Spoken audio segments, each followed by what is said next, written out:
हमारे बीच रहकर हमारे काम करने वाले मालेगांव शहर कांग्रेस पार्टी के सदस्य जनाब एजाज, आइए जनाब इमरान प्रताप जई साहब पूरे हिंदुस्तान के मकबूल रहनुमा पुरजोर तालियों में इस्तकबाल करें।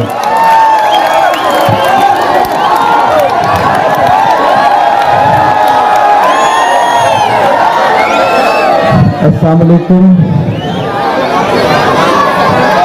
मालेगांव की तारीखी सरजमीन, यहाँ मौजूद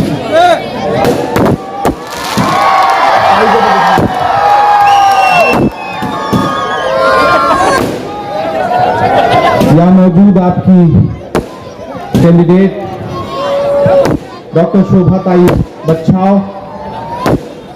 यहाँ मौजूद डीसीसी श्री कोतवाल जी, राजाराम पान गवानी जी, नासिक के अध्यक्ष आकाश शाजर जी, पूर्व मंत्री अनीस अहमद साहब, शेख हनीफ साहब, यहाँ मौजूद महाराष्ट्र मुंबई के प्रभारी अल्पसंख्यक विभाग के अहमद खान साहब, यहाँ मौजूद एनओबी जीनल गाला जी, अब्दुल रहमान रिजवी साहब और इस प्रोग्राम के रूही रवां एजाज बेग साहब। मेरा ख्याल है कि मैं जल्दी दूसरी बार आ गया हूँ। थोड़े दिन पहले मालेगांव आपके बीच में फिर आया था। मैं शायरी सुना देता हूँ, नहीं आप नाराज हो जाए। कहाँ सोया है चौकीदार, सुनाना बहुत कुछ था लेकिन ये सुनाने के लिए बहुत सारे लोग कह रहे हैं। कहाँ सोया है चौकीदार, कहाँ सोया है चौकीदार। याद है 2014 में लड़ा, भाइयों बहनों, देश के खजाने की चाबी सौंप दो, मैं देश नहीं लूटने दूंगा, मुझे चौकीदारी दे दो। मैंने पार्लियामेंट में भी उनसे पूछा था और यहां भी खड़ा होकर पूछ रहा हूं कि कहां सोया है चौकीदार, कहां सोया है चौकीदार। विजय माल्या नाक के नीचे से हो गया फरार, कहां सोया है चौकीदार, कहां सोया है चौकीदार। कि चाय बेचने वाला पूरा भारत बेच रहा है, बेच रहा है कि नहीं बेच रहा है? चाय बेचने वाला पूरा भारत बेच रहा है, इसी काम में हासिल से महारत बेच रहा है। कि रेल बिक गई, तेल बिक गया, बिका हवाई अड्डा, सब कुछ बिकता देख के खुश है अपने जेपी नड्डा। जनता महंगाई की मारी करती हाहाकार, कहां सोया है चौकीदार, कहां सोया है चौकीदार। लेकिन पिछली मुलाकात कुछ अलग थी और आज की मुलाकात कुछ अलग है। माइक थोड़ा सा बेहतर कर दें अगर हो सके तो, माइक की आवाज थोड़ी बेहतर कर दें। पार्लियामेंट में मोदी जी नहीं बोलने देते, यहाँ माइक वाला नहीं बोलने देगा तो कैसे काम चलेगा? थोड़ा सा बेहतर कर दें। मालेगांव वालों, पिछली बार आया था तो आपसे पर्सनल मुलाकात करने आया था, लेकिन इस बार आपसे मिलने आया हूं तो उसका मकसद अलग है। आने वाली 20 तारीख को आपको ईवीएम बूथ पर जाना है और हिंदुस्तान के मुस्तकबिल का फैसला करना है, दूल्हे के मुस्तकबिल का फैसला करना है। मैं हिंदुस्तान के अलग अलग शहरों से होता हुआ आपके बीच में आया हूं। कल बंगाल में था, बंगाल से सीधे मुंबई लैंड किया और फिर यहां आया। उधर जो लोग मुझे स्क्रीन पर देख रहे हैं उनसे गुजारिश है कि अगर वहां से कम नजर आ रहा हो तो आप सीधे आगे भी आ सकते हैं, ज्यादा बेहतर रहेगा। स्क्रीन चूंकि 3-3 कर दिया है तो बड़ा डाइवर्ट सा कर दिया है इन्होंने। जो थोड़ा 20-25 मिनट का वक्त बचा है, मैं कोशिश करूंगा कि आपसे थोड़ी गुफ्तगू करूं और थोड़ी शायरी भी सुनाऊं, दोनों काम करूं। लेकिन पहले गुफ्तगू करूंगा। झील में पानी बरसता है हमारे देश में, झील में पानी बरसता है हमारे देश में, खेत पानी को तरसता है हमारे देश में, जिंदगी का हाल खस्ता है हमारे देश में, दूध महंगा खून सस्ता है हमारे देश में। मालेगांव वालों, मालेगांव से उठी हुई आवाज पूरे हिंदुस्तान में एक असर रखती है। अगर आपको लगता है कि इलेक्शन सिर्फ पार्लियामेंट के मेंबर चुनने का इलेक्शन है तो नहीं, आप गलतफहमी के शिकार हैं। ये इलेक्शन दो विचारधाराओं के बीच में है, दो जहनियत के बीच में है। एक तरफ वो ताकतें खड़ी हैं जो ये कह रही हैं कि हमें मैंडेट दो, हमें बहुमत दो, क्योंकि हमें हिंदुस्तान का आईन बदलना है।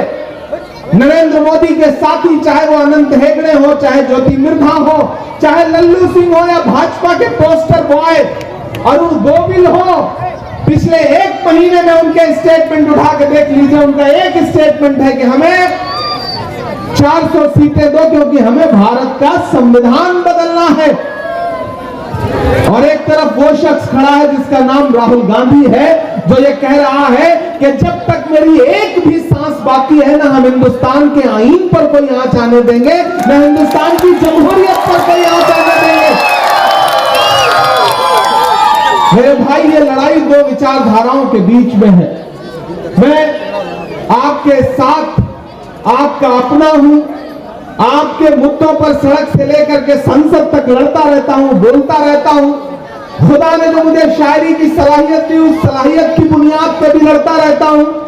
और आपकी दुआओं ने, आपने किन्हीं लम्हों पे मुसल्लों में बैठ के मेरे लिए अगर कोई मासूम सी दुआ की तो शायद वो कबूल हुई। तो मुझे हिंदुस्तान की सबसे बड़ी पंचायत में यानी कि राज्यसभा में जब पहुंचने का मौका मिला तो मैं कोशिश कर रहा हूं कि वहां भी आपकी आवाज बन के बोलूं। मालेगांव वालों, एक मुश्किल वक्त से देश गुजर रहा है। एक तरफ देश के प्रधानमंत्री खड़े होकर के हर मंच पर हिंदू मुसलमान, मंदिर मस्जिद, सिर्फ दो भाषण है उनके पास, हिंदू मुसलमान, मंदिर मस्जिद। लेकिन राहुल गांधी किन मुद्दों पर बात कर रहे हैं, कांग्रेस किन मुद्दों पर बात कर रही है कि अगर हमारी सरकार बनी तो हम नौजवानों को रोजगार देंगे, हमारी सरकार बनी तो हम औरतों के लिए महालक्ष्मी योजना लाएंगे। जो हमारा मैनिफेस्टो है कांग्रेस पार्टी का, जिसको हम न्याय पत्र कहते हैं, मेरी खुशनसीबी है कि मैं महज 36 साल की उम्र में कांग्रेस की मैनिफेस्टो कमेटी का मेंबर हूं। वो जो मैनिफेस्टो बना है उसमें मैंने आपकी नुमाइंदगी की है, आपकी तरफ से आपकी वकालत की है उस मैनिफेस्टो को बनाने में। जिस मैनिफेस्टो में पी चिदंबरम है, शशि थरूर है, जयराम रमेश है, वहां पर इमरान प्रतापगढ़ी आपकी नुमाइंदगी कर रहा है। और वहां जो लिखा गया है उसके लिखने में, उसके कहने में इमरान प्रतापगढ़ी का भी रोल है। मैंने बनाया है उस मैनिफेस्टो को। वो मैनिफेस्टो हिंदू मुस्लिम की बात नहीं करता, वो कहता है कि अगर कांग्रेस पार्टी की सरकार बनी, सेंटर में इंडिया अलायंस की सरकार बनी, तो हर गरीब परिवार की औरत को सालाना 1 लाख रुपया मिलेगा। तो मैं मालेगांव की अपनी माओ बहनों से कहना चाहता हूं कि अगर इंडिया अलायंस की सरकार बन गई, आपने शोभा ताई को मेंबर ऑफ पार्लियामेंट बना करके लोकसभा में पहुंचा दिया, तो सरकार बनने पर मुझे लगता है कि हिंदुस्तान के जिस शहर का सबसे बड़ा फायदा होगा वो यकीनन मालेगांव शहर होगा। ये मुझे पूरा एतबार है। और एक चीज जान लो मेरे भाई, मालेगांव वालों, अभी मैंने सुना धुले में गृह मंत्री जी आए थे, अमित शाह साहब। हो सकता है 1-2 दिन में प्रधानमंत्री जी भी आए, आसपास आएंगे ही। लेकिन एक बात जान लो, भाषणों में नरेंद्र मोदी जी कुछ भी बोले, मैं केरल से लेकर के पश्चिम बंगाल से लेके बिहार से लेके राजस्थान से लेके उत्तराखंड से लेके उत्तर प्रदेश होते हुए पूरे देश में कैंपेन करता हुआ यहां पहुंचा हूं। भाषणों में और मीडिया चैनलों पर नरेंद्र मोदी चुनाव जीत रहे हैं, लेकिन जमीन पर इंडिया अलायंस चुनाव जीत रहा है, कांग्रेस पार्टी चुनाव जीत रही है। इधर जो सामने बच्चे बैठे हैं, थोड़ी देर के लिए ऐसे चुप हो जाओ जैसे आजकल अडवाणी जी चुप रहते हैं, बिल्कुल उसी तरह चुप रहो, चुपचाप बैठ जाओ बेटा। मेरे भाई, प्रधानमंत्री जी के नीचे से जमीन खिसक गई है। ये जो 4 फेज के इलेक्शन आज हुए हैं ना, 4था फेज आज हुआ है, आप यकीन जानो कि उनके पैर के नीचे से जमीन खिसक गई है। हालत ये हो गई है कि जबान लड़खड़ा रही है। अगले 1-2 भाषण में हो सकता है किसी मंच पर वो रोने भी लगे। लगे, ये मेरी भविष्यवाणी नोट करना, ऐसा हो सकता है कि वो रोने लगे, लेकिन कितना भी करतब दिखा ले, हिंदुस्तान की आवाम ने एक जहन बना लिया है कि इंडिया अलायंस की सरकार बनानी है। इसी वजह से प्राइम मिनिस्टर साहब बहुत परेशान हैं। 10 साल आवाम को परेशान करने वाली सरकार का मुखिया परेशान है, मैं देख के आ रहा हूं। अशोक साहिल का एक शेर है कि गमों की आंच में भी मुस्कुरा कर चलना पड़ता है। ये दुनिया है, यहाँ चेहरा सजा कर चलना पड़ता है। तुम्हारा कद मेरे कद से बहुत ऊंचा सही, लेकिन चढ़ाई पर कमर सबको झुका कर चलना पड़ता है। प्रधानमंत्री जी इन दिनों परेशान हैं और उनकी परेशानी जायज है। मैं तो मालेगांव वालों आज शोभा ताई के लिए आपके सामने दामन फैलाने के लिए आया हूं, लेकिन मुझे यहां आके पता चला उनका तो मायका है मालेगांव में। इससे अच्छी बात क्या हो सकती है कि कांग्रेस पार्टी ने जिसको आपका कैंडिडेट बनाया है, उनका मायका आपके मालेगांव में है। तो जिसका मायका हुआ यानी कि वो यहाँ की बेटी है, और बेटी के साथ आप कैसा सलूक करते हैं, कैसे उसकी मेहमान नवाजी करते हैं, कैसा उसके साथ हुस्न सलूक करते हैं, ये आपको बताने की जरूरत नहीं है। मैं तो आपसे 2 बातें करने आया हूं मालेगांव वालों। मेरी आंखों में इस चुनाव से ज्यादा एक मंजर है, वो मंजर है 7 सितंबर 2022 का, जब कन्याकुमारी में समंदर के साहिल पर खड़ा हुआ एक नौजवान शख्स ये कह रहा था कि मुझे इस मुल्क से नफरत कम करनी है, और वो 4000 किलोमीटर कन्याकुमारी से कश्मीर तक अपने पैर के छालों की परवाह किए बगैर चला, जिसका नाम राहुल गांधी है। मैं चला हूं शख्स के साथ, चला हूं शख्स के साथ। पिछले दिनों वो आपके यहां से भी गुजरे थे, जब वो भारत जोड़ो न्याय यात्रा लेकर के गुजरे। जब मैं उनके साथ पैदल चल रहा था तो मीडिया के साथ ही मुझसे कहते थे कि इमरान साहब आप तो शायर हैं, आप राहुल गांधी के साथ चल रहे हैं, आप क्या कहेंगे। तब मैं बस एक शेर कह देता था कि जो हर जालिम से टकराएगी वो आंधी बनाऊंगा, जो हर जालिम से टकराएगी वो आंधी बनाऊंगा, नए अंग्रेज आए हैं नया गांधी बनाऊंगा। मैं चला हूं राहुल गांधी के साथ, और आज मालेगांव वालों मैं आपसे ये कहने आया हूं कि वो इंसान 4000 किलोमीटर चला अपने पैर के छालों की परवाह किए बगैर। नारा क्या था? भारत जोड़ो नफरत छोड़ो। नारा क्या था? मोहब्बत के नफरत के बाजार में मोहब्बत की दुकान खोलनी है। वो जो नारा लगा के राहुल गांधी निकले थे, तो आज पूरे हिंदुस्तान में मोहब्बत की दुकानें खुल रही हैं, नफरत की दुकानों के शटर डाउन हो रहे हैं। प्रधानमंत्री जी बौखलाए हुए हैं, गृह मंत्री जी परेशान हैं, भाजपा की सरकार जाने वाली है। प्राइम मिनिस्टर भले कितना नारा लगाएंगे, उन्हें इतनी सीटें आ रही हैं, उतनी सीटें आ रही हैं। पिछले दिनों प्रेस कॉन्फ्रेंस करके राहुल गांधी ने कहा कि इस लोकसभा इलेक्शन में भाजपा किसी भी कीमत पे 180 सीट का आंकड़ा नहीं पार करेगी, नहीं पार करेगी, नहीं पार करेगी। अब अगर राहुल गांधी ने कहा है तो इसे पत्थर की लकीर समझा जाए। मालेगांव वालों, आप बहुत दानिश्वर लोग हैं, आप जिंदा दिल लोग हैं। मैं तो बस आपसे एक वाक्य शेयर करता हूं।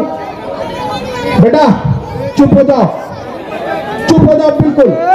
मैं आपसे एक छोटा सा वाक्य साझा करना चाहता हूं। महान बादशाह सिकंदर ने जब यूनान फतेह किया, तो यूनान फतेह करने के बाद वो जीत का जश्न मनाने के लिए शहर की सड़कों पर निकला। उसने देखा कि पूरा शहर जश्न मना रहा है, लेकिन सड़क के किनारे पेड़ के नीचे एक इंसान चादर तान के सो रहा है। सिकंदर को गुस्सा आया, सिकंदर अपने घोड़े से उतरा और उस सोते हुए इंसान के पास गया और उसे जोर की एक लात मार के कहा कि क्यों रे फकीर, पूरा शहर जश्न मना रहा है, मैंने शहर फतेह कर लिया और तू सो रहा है। उस फकीर ने उनीली आंखों से सिकंदर की तरफ देखा और देख करके कहा कि शहर फतेह करना बादशाहों का काम है, लेकिन लात मारना गधे का काम है। क्या खुदा की कायनात में इंसानों की इतनी कमी हो गई है जो उसने बादशाह गधे के हाथ में सौंप दी? बताओ मालेगांव वालों, 2014 में लात तो आपको भी पड़ी महंगाई की, हमको भी पड़ी, फिर नोटबंदी की लात पड़ी, फिर जीएसटी की लात पड़ी, और सबसे बड़ी लात जो पड़ी वो नफरत की पड़ी इस मुल्क में। आज मुल्क में किस ट्रेन में, किस चौराहे पर कौन सी भीड़ लिबास देख करके किसे मार दे कोई अंदाजा नहीं है। ये जो नफरत पूरे मुल्क में फैलाई गई, इसका जिम्मेदार कौन है? इस मुल्क का हाकिम जिम्मेदार है। और उस नफरत को कम करने की कोशिश कौन कर रहा है? राहुल गांधी कर रहे हैं। मैं यहां खड़ा होकर के मालेगांव वालों आपसे ये कहना चाहता हूं कि अरे आप तो इस बात पर ईमान रखते हो ना कि मजदूर का पसीना सूखने से पहले उसकी मजदूरी उसे दे दी जाए। रखते हो ना इस बात पर ईमान? रखते हो ना? मैं रखता हूं इस बात पर ईमान कि मजदूर का पसीना सूखने से पहले उसकी मजदूरी उसको दे दी जाए। मैंने देखा है राहुल गांधी के पैर के छाले, मैंने देखा है राहुल गांधी का बहता हुआ पसीना। न वो छाले अभी सूखे हैं, न वो पसीना अभी सूखा है। मैं मालेगांव में राहुल गांधी की मजदूरी मांगने के लिए आया हूं मालेगांव वालों, और वो मजदूरी है शोभा ताई को जिता करके पार्लियामेंट भेजिए। आने वाली 4 जून को जब हिंदुस्तान में इंडिया गठबंधन की सरकार बने और हमारी आंखें वो मंजर देखें कि राहुल गांधी इस मुल्क के प्राइम मिनिस्टर की शपथ लें, तो एक तरफ शोभा ताई बच्चाओ खड़ी है और एक तरफ इमरान प्रतापगढ़ी खड़ा हो। मैं ये मंजर देखना चाहता हूं, और ऐसा होने जा रहा है। मैं पूरी जिम्मेदारी से महाराष्ट्र की इस तारीखी सरजमीन पर मालेगांव में खड़ा होकर के ये कह रहा हूं आपसे, नोट करिएगा मेरी बात को, कि तमाम करतब करने के बाद भी, तमाम हिंदू मुसलमान करने के बाद भी प्रधानमंत्री जी हर दिन अलग अलग तरीके का नमक मिर्च लगा के भाषण दे रहे हैं, लेकिन ऐसा लग रहा है जैसे आवाम ने कान बंद कर लिए हो, कुछ सुनना ही नहीं चाह रही है।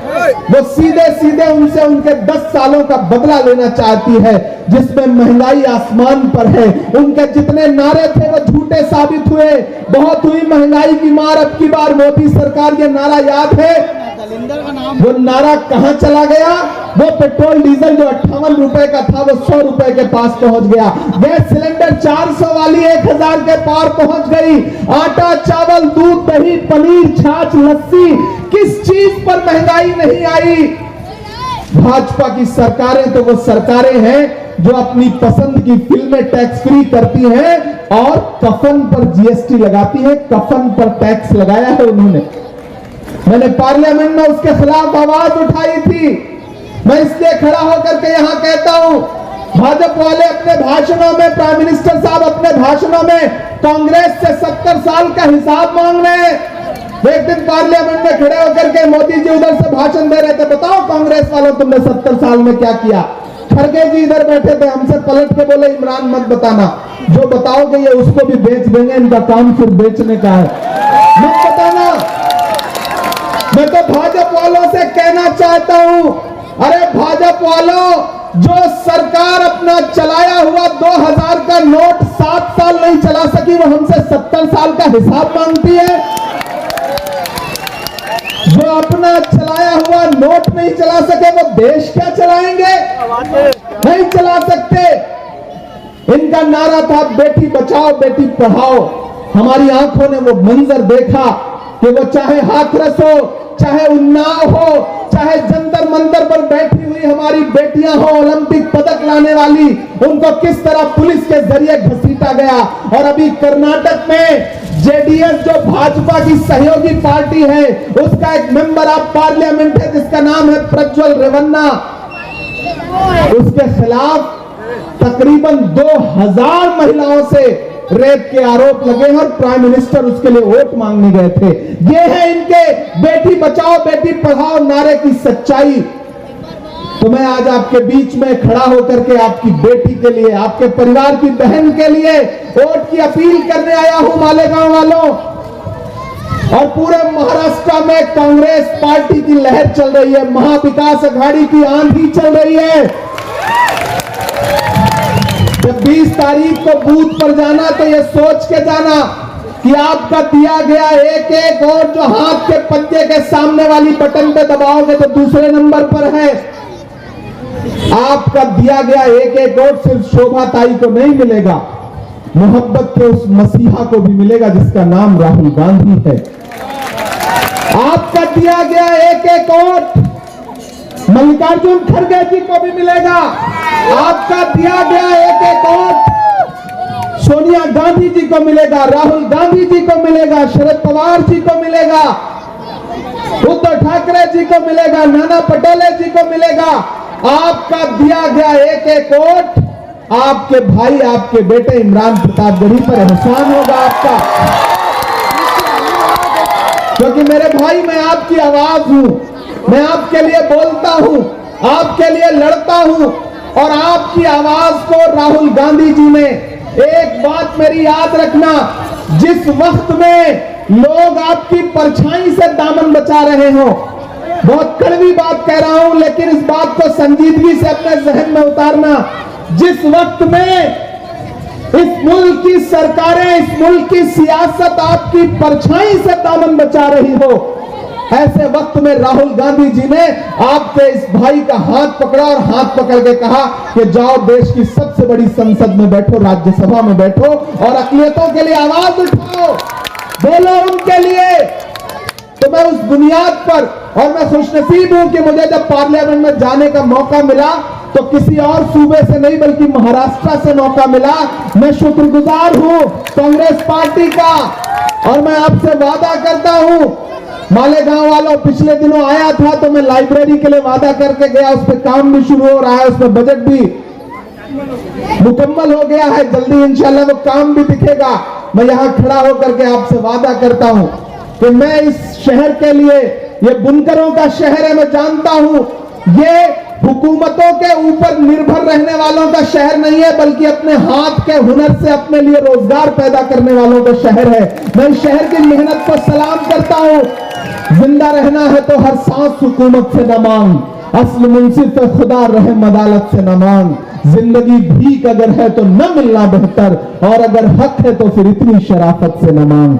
मालेगांव वालों, मैं जानता हूं आप खुददार लोग हैं, मैं मालेगांव के इस बुनकर उद्योग के लिए जो करना चाहता हूं, यहां तमाम सियासी लोग गवाह हैं इस बात के कि जब मुझे पार्लियामेंट में पहुंचने के बाद बोलने का मौका मिला तो मैंने सबसे पहली आवाज उठाई तो जेएनयू से गायब हुए इस बच्चे नजीब की मां के आंसुओं के लिए आवाज उठाई, जामिया के लिए आवाज उठाई, अलीगढ़ यूनिवर्सिटी के लिए आवाज उठाई, और जब दूसरी बार मुझे बोलने का मौका मिला तो मैंने हिंदुस्तान के बुनकरों के लिए आवाज उठाई। गूगल पर चेक कर लीजिएगा, पार्लियामेंट में बुनकरों के लिए बोला मैं आपके लिए बुनियादी काम करना चाहता हूं, और वो काम तभी होगा जब इंडिया अलायंस की सरकार बनेगी। और इंडिया अलायंस की सरकार बनने के लिए एक एक सीट जरूरी है। धुले से आप शोभाताई बच्चाओं को जिता करके पार्लियामेंट पहुंचाइए।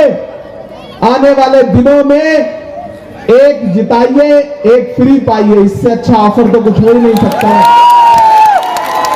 एक सांसद जिताओगे, एक खासदार जिताओगे, एक साथ में फ्री पाओगे। ये लोकसभा में खड़े होकर के धुले के लिए मालेगांव के मुद्दे पर लड़ेंगी, और मैं इस बहन का साथ देने के लिए राज्यसभा में खड़ा होकर के आपके मुद्दों पर लड़ूंगा।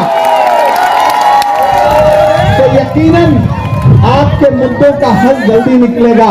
मेरे भाई वक्त बहुत कम है, मैं जानता हूं। हाँ, शायरी भी सुना दें, शायरी नहीं सुनाएंगे तो काम भी नहीं चलेगा।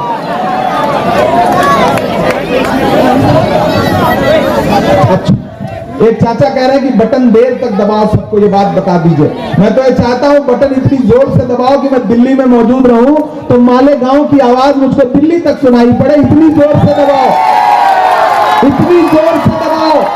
और मालेगांव वालों, इतनी बड़ी लीड इस असेंबली से दे दो कि लाख कोशिश करने के बाद भी इस लीड को कम न कर पाए भाजपा की सरकार। ये ध्यान में रख लो, ये सोच बना करके 20 तारीख को जाओ, और जब बूथ पर पहुंचो तो बटन दबाओ और साथ में एक नारा लगाओ कि 20 मई भाजपा गई।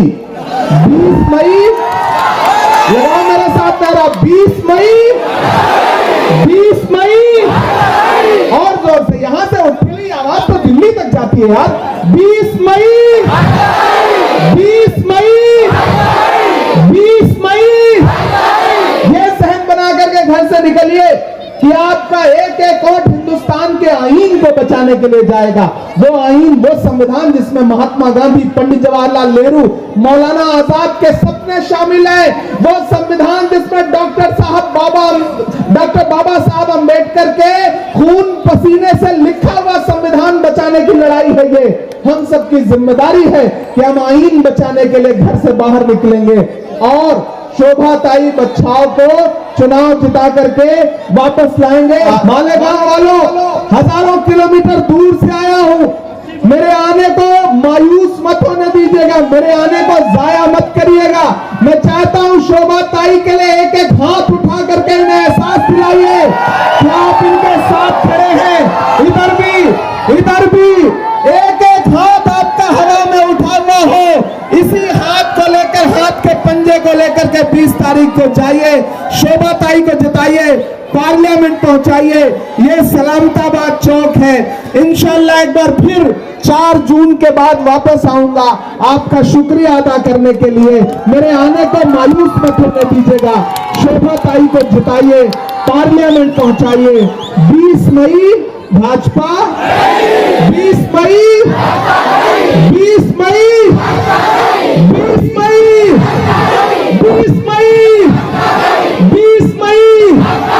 बहुत शुक्रिया मालेगांव, चूंकि वक्त की मजबूरी है। इंशाल्लाह 20 के बाद फिर आपसे मुलाकात है।